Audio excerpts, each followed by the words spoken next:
Hello बच्चे, welcome to my channel. तो आज हम करने वाले हैं क्लास 10 का गणित का वर्कशीट। यहाँ पर देख रहे हैं ये वर्कशीट नंबर 21 है और ये दिनांक 25 अगस्त 2020 का ये वर्कशीट है।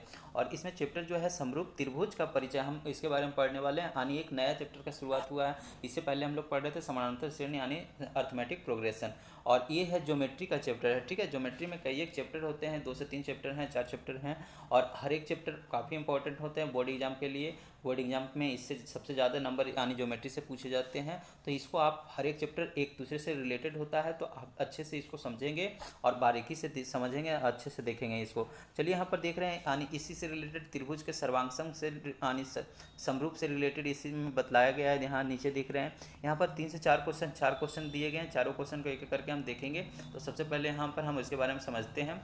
तो बच्चे, अगर जो मेरे चैनल को अभी तक सब्सक्राइब नहीं किए हो तो मेरे चैनल को सब्सक्राइब कर लें, साथ में बेल आइकन को दबा लें, जिससे मेरा वीडियो आप तक पहुंच सके। चलिए यहाँ पर शुरू करते हैं। यहाँ पर देखिए लिखा हुआ है, दो आकृतियां बहुभुज यानी यहाँ पर समरूप होती है। यानी दो आकृतियां कहने का मतलब कोई किसी भी आकार का हो तो वो समरूप होती है यदि उनका क्या हो, आकार समान हो, लेकिन माप एक जैसा हो भी सकता है और नहीं भी। यानी उसका आकार अगर जो समान है, माप छोटा बड़ा कुछ भी हो, वो समरूप हो सकता है। ठीक है, यहाँ पर देखिए निम्न तस्वीरें समरूप की है लेकिन माप में असमान यानी समान नहीं है। ये तस्वीरें क्या है, एक छोटा है एक बड़ा है, लेकिन दोनों आकार में क्या है, एक ही जैसा यानी दिखने हर चीज़ से एक ही जैसा लग रहा है, तो ये क्या होंगे, आकार समान है और छोटा बड़ा है, तो ये समरूप होंगे। यहाँ पर देख रहे हैं, इसे त्रिभुज के एक उदाहरण से समझते हैं। हम जानते हैं कि त्रिभुज एक बंद आकृति है जिसमें 3 भुजाएं और 3 कोण हैं। जो दो त्रिभुज सर्वांगसम होते हैं यदि उनके सभी संगत कोण संगत भुजाएं समान हो, जैसे आकृति में दिखाया गया है। यहाँ पर देख रहे हैं, यहाँ जो त्रिभुज दिया गया है ये हूबहू दोनों क्या है, एक ही जैसा, यानी दोनों एक ही तरह का एकदम है। एकदम जैसे कहें तो एक साँचा में एक तरह से त्रिभुज जैसे बना है, तो ये इसका। अब देखिए यहाँ पर सबसे बड़ी बात यहाँ पर बोला गया है कि उनकी संगत कोण, यानी संगत कोण का मतलब ये कोण इसका तो ये कोण इसका, ठीक है, समान हो।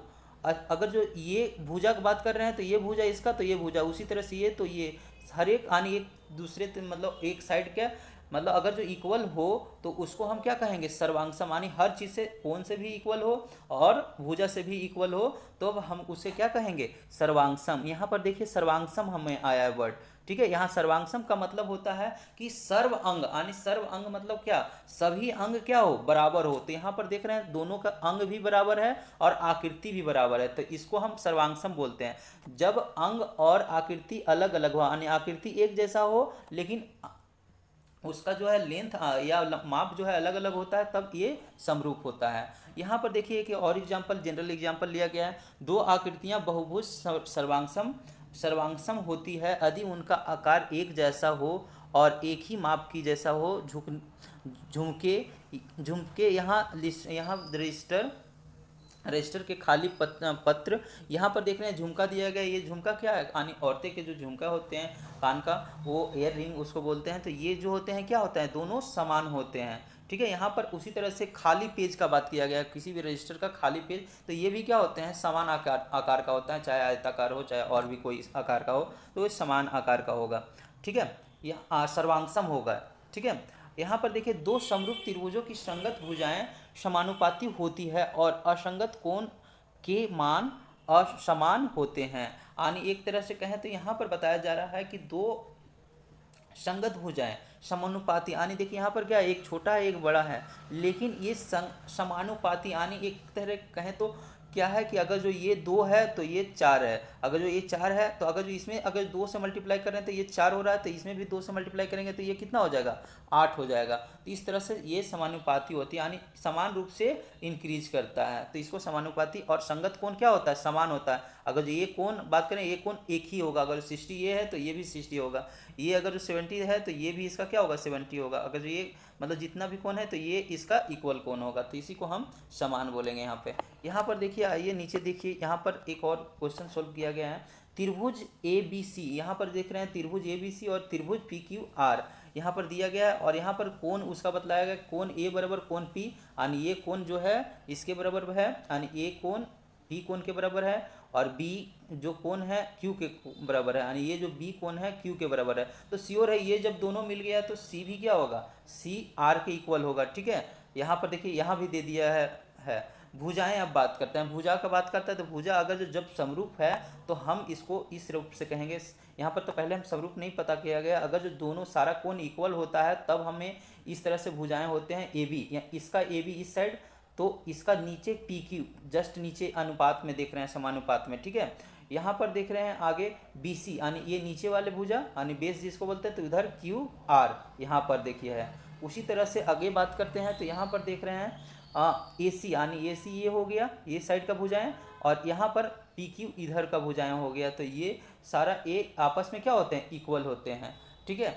यहाँ पर फिर से यहाँ पर दिया गया फिर ए बी सी और पी क्यू आर समरूप हैं, जिसे हम लिखते हैं ए बी सी समरूप। ये समरूप का साइन होता है, ठीक है। यहाँ पर जो देख रहे हैं ये साइन है समरूप का, पी क्यू आर यानी ये त्रिभुज आपस में समरूप है, ठीक है। तो चलिए अब क्वेश्चन में देखते हैं। तो क्वेश्चन में यहाँ पर पूछा गया है, जरा बताइए निम्न में से क्या सर्वांगसम, सर्वांगसम मतलब सब अंग क्या होना चाहिए, बराबर होना चाहिए, आकृति का उदाहरण है, इनमें से बताइए कौन सा सर्वांगसम है। तो सर्वांगसम में क्या होता है, हर एक चीज़ से बराबर होना चाहिए, आकार से भी और माप से भी क्या होना चाहिए, बराबर होना चाहिए। तो यहाँ पर देखिए अगर जो पहला का देखें, पहला के बाद में देखते हैं, पहला दूसरा यहाँ ये तितली का अगर देखते हैं तो ये देखिए दोनों क्या है, अलग अलग है, तो ये सर्वांगसम नहीं होगा, समरूप है ये। उसी तरह से यहाँ पिरामिड जो है एक तरह से, तो ये भी क्या है, सर्वांगसम नहीं है ये, क्योंकि हर एक इसका लंबाई चौड़ाई सेम नहीं है यानी ये समरूप होगा। यहाँ भी एक पंछी का यानी एक हरा कलर में जो भी दिखाया गया है तो ये भी क्या है, ये भी समरूप होगा, यानी मतलब आकृति तो समान है लेकिन माप सेम नहीं होने के कारण सर्वांगसम नहीं होगा। लेकिन यहाँ जो देख रहे हैं ये पैर और ये पैर का निशान है, तो ये दोनों क्या है, ये बीच में एक लाइन देख रहे हैं, ये लाइन क्या करता है, इसको एक तरह से उसी का दर्पण, एक कोई वास्तविक है उसका दर्पण चित्र है एक कोई, ठीक है। तो ये दोनों क्या होगा, समान हो गया, तो इसको हम कह सकते हैं सर्वांगसम, ठीक है। तो ये सर्वांगसम होगा आपका ए नंबर।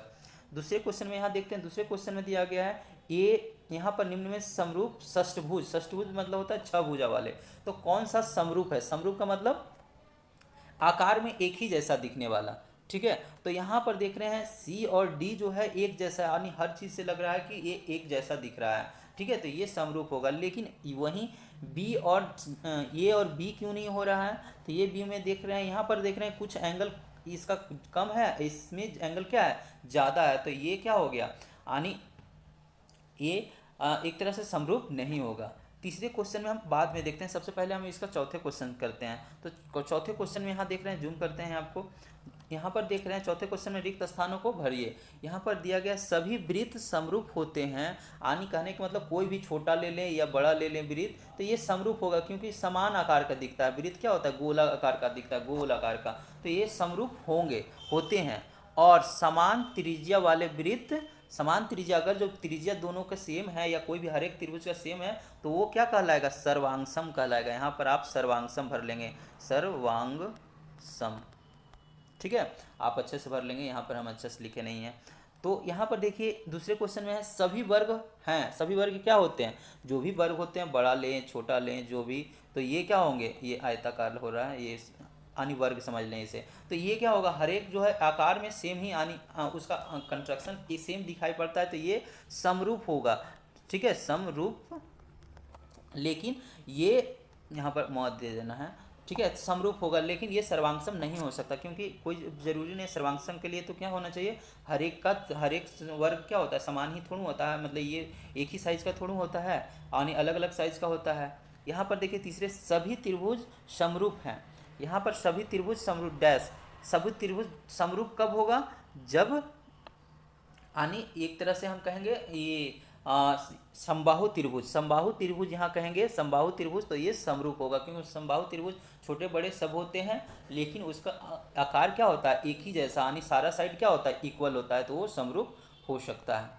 यहाँ पर चौथे में देख रहे हैं, चौथे में है निम्न के दो अलग अलग उदाहरण दीजिए। यहाँ पर है पहला है समरूप आकृतियाँ, यानी समरूप आकृतियाँ का कोई दो एग्जाम्पल दे सकते हैं। तो दो एग्जांपल आप क्या देख सकते हैं, जैसे में आप छोटा बॉल बड़ा बॉल ले सकते हैं, तो ये हो गया समरूप। कोई दो आकाशीय पिंड का नाम भी ले सकते हैं, वो एक तरह से गोल होते हैं, हम अपने पृथ्वी से देखते हैं तो।